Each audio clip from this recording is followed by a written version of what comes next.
weekend all. Ira Epstein of Linn & Associates with your weekend edition of your metals update, and this is for Friday, September 13th, Black Friday in many markets, 2019. What do I mean by the Black Friday? Well, silver market's down 65 cents today. That's today. This market's been slipping away rather sharply. It became, looking back at it, it became a crowded trade over $19 and it's correcting.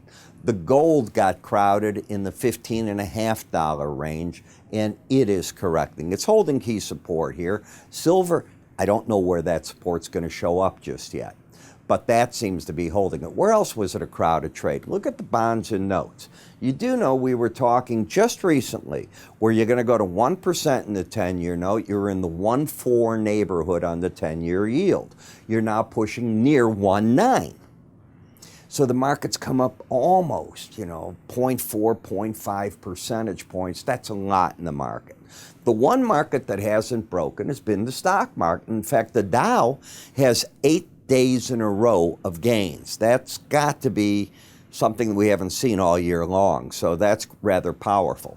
We're seeing pullbacks in some of the energies right now, not yet in the nat gas. You've got to get out of this warmth that's still encompassing us as we get later into September, but when it gets a little cooler, the demand will slip for that. But first, what do we do in these metals? Well, let's take a look at where they're at. When we look at the monthly chart of gold, the market finished, right now it's at 1488.80. It is underneath 1496.70, which was the upper Bollinger Band. Now, we had had a heck of a rise. We had broken out of this sideways action, gotten over that band. You only stay over the band 5% of the time. I don't care if it's a daily chart, a monthly chart, a weekly chart, interim chart. It doesn't matter to me. Momentum was up. You then added to that on the months. 2 months, now it's 8 weeks in a row to the upside, staying over the Bollinger Band. Now we get another one. The question is it going to keep going? And it certainly had that feel to it, got up to 1553.40, and suddenly the market starts pausing a little bit last week, and now you come down. $34 lower this week, and putting the market, I know you're going to find this hard for me to say it when you look at that, now it's not over the upper Bollinger Band. So, yeah, we can correct more, and we can see a lot of support down here. And I don't think any of us that are friendly to metals want to see 1350 again, but it's a monthly chart.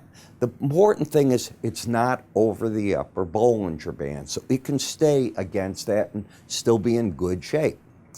On the weekly chart, we're getting a correction, but just on a closing basis. You haven't taken out any important prior lows and closed under them. In this chart, the 18-week moving average in red has been averaging, there it is right here, the week before 1406, 1393, 1380. So let's say between $10 and $13 on average it's been climbing. Suddenly we're getting this sizable correction. On a closing basis, from the high close, it's not as big as you think. It's $35, which is nothing like that in the metals. When we look at the chart, though, we see that we've got a peak. Now, the question is, have we done any violation to the chart on a weekly basis? I had written a report this week that I thought that the market was going to fight a battle in this general area. And I didn't write it. I made a video report of it on our website, and I think it goes away over the weekend, in fact. But it shows you what I was thinking of the market. The market's still well over the 18-week average, which is over the 100, over the 200. Admittedly, what changed in the marketplace was there's a form of, instead of the tit for tat and the fighting between China and the United States, things have gotten quieter. And that quietness is what changed. That quietness, traders started coming out of the bonds. In other words, they had driven yields down dramatically.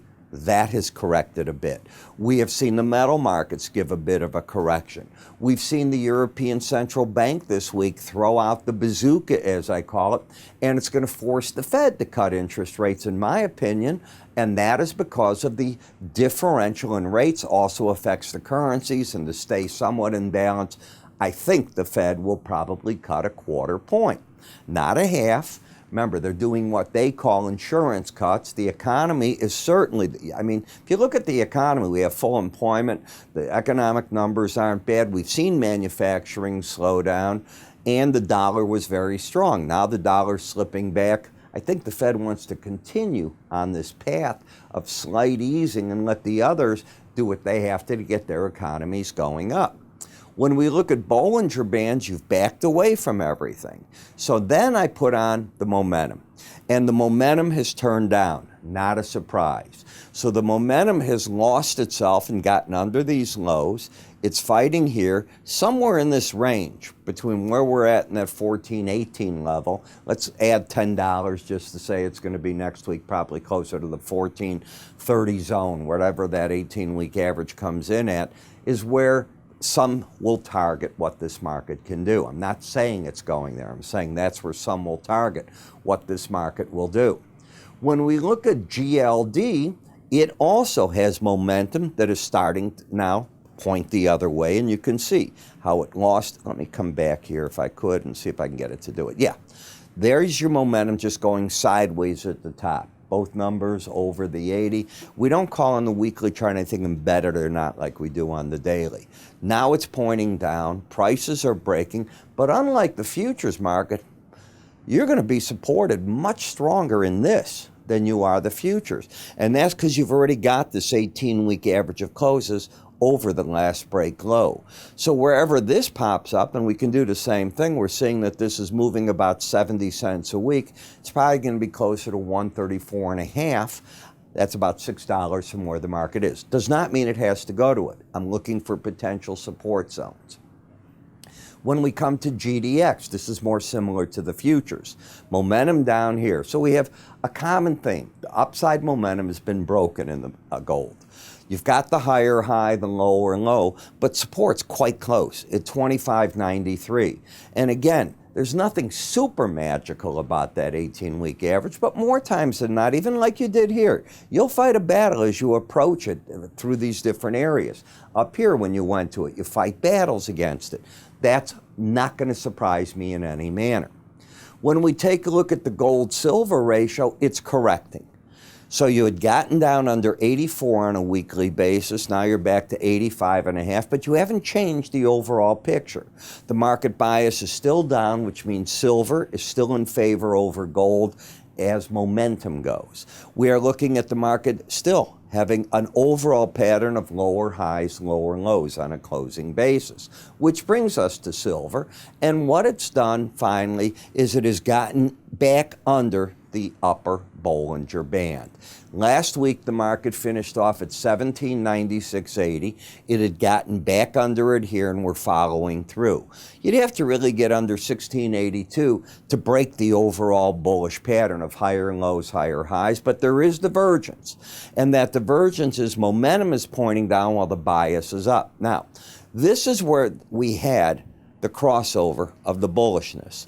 And you went up for that peak, and then you closed weak. That was, looking back at it, an ominous sign, and now you're getting a further correction. It feels like we've gone through HELL this week.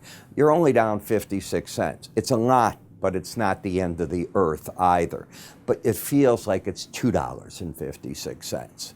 In the copper market, well, seeing how this market looked last week and getting back up and now over the 18-week average, first thing, you negated the downtrend, lower highs, lower lows. The high this week was 263. That was last week, not this week. Still under 264.15. So we had the pattern of lower high, lower low. But as the market challenged the lower Bollinger Band, remember, what's the theory of the Bollinger Band? The market will trade within the bands 95% of the time. It came back into it. Now it's back up to the 18-week average. You do realize the first thing that goes wrong come October, if this trade deal starts not going where the president wants, a tweet will come out and you'll be hurt there. You got to be careful. That's the point. But have you entered let me say it right. Have you exited a downtrend? That's the grammar I was looking for. And the answer is yes. Can you get up to 277.5 is what the bulls will ask themselves. The market might want to play around that 18-week average, but as I see it, there's nothing to be bearish on in that chart. In the platinum market, you're still bullish. You have higher lows, higher highs. Again, you managed this week to close over that 18-week, over the upper Bollinger Band. I wouldn't be surprised to get back under it because all the other metals are doing that. But there's nothing bearish on this chart. It's just over that number. Nothing is turned down. In the palladium market, we're going back for these March highs. Wow. This is a market that just came alive. Notice the number that it fought at, that 18-week average. Let's assume that it keeps going because it was up this week $60. It's a big gainer, and it stands out. Why? It's up. The platinum market is down. The copper market is up. Platinum and copper have nothing to do with each other, yet silver's down and we know the gold was down. So that's all pretty fascinating. Last, the dollar index. Fighting right here at that upper Bollinger Band, starting to slip back. Momentum is pointing down. The trend is still up. The battleground is 97.35, which is about 80 points away from where we're at right now. Each morning I start you off with conversations like this. I get up, you don't want to know, about 4:30 sometimes, most of the time, and then I start reading, and I'll read for an hour. I got my coffee in my hand and I'm reading away, and I'm seeing what Asia's done. I want to see what Europe has done, and then what I start doing is I prep myself to start recording a video for my subscribers. In that video, I'm going to review 40 charts on futures, and I'm going to do 5 ETFs. I don't expect you to look at every single one of the markets I go through, but I'm going to do them in the same sequence each time, and I'm going to talk entry points, exit points, profit objectives, what you should be looking at. In other words, I can say, I think you should buy here. I think you should sell there. I'm going to be right. I'm going to be wrong. Nobody walks on water. The idea, though, is I'm going to cover it in a certain way, trying to give you confidence about your trade as though you were sitting next to me. The charts are going to look like this. I'm not in them. Believe me, I'm not at the office at that hour. And I'm going to cover everything in this exact sequence each and every time. You want to know why? Let's assume you want to know about the metals. You don't care about the rest. Why do I have you going through a number of charts on all these others? You should be able to grab the slide bar on the bottom on the video, move it, and it's going to light up. It's going to say you're in metals. On the side here, if you wanted, you can just click metals. It's going to go right there. Time is everything. These videos are typically about 15 minutes long. We don't expect you to look at them all. Included in the subscription, by the way, is our Pocket mobile app. So if you have an Android or an Apple phone, you're going to get a push notification from me. On that push notification, it's going to tell you the video is ready. Just click that push notification. It's going to play on your phone if you want that. It's all right there. You can't say you don't know when I put them out. I get these videos out religiously as best as I can before 7 a.m. Central Daylight Time. I want to be ahead of the important American reports that come out typically starting at 7:30 till 9 o'clock in the morning. That's where the vast majority will come out, and that's Central Time again. So you have what I'm seeing, I'll talk about them, so on and so forth. You can find out much more about this by going to our website and under the word education or research. It's all right there. It tells you how the pricing works, and it's $7.95. There are no contracts. $7.95 for the first 30 days. If you want to continue, then it's $15 every 30 days, and you can buy a year up front instead of that for the equivalent of $13 per 30 days, or $156, I believe it turns out, for the year. And if you think about it, if you're a metals trader, what does that turn out to be? $1.50 in the gold market, 3 cents in the silver market. I mean, that's a whole year. If you think about the $7.95 in the gold market, a tick. So you got to put everything into your perspective. You can also click up here if you want. That'll take you right to the page where you read about it. You can sign up right there. Hope you do so over the weekend. I'm Ira Epstein. I'll see you all Monday morning, remember, before 7 a.m. Take care.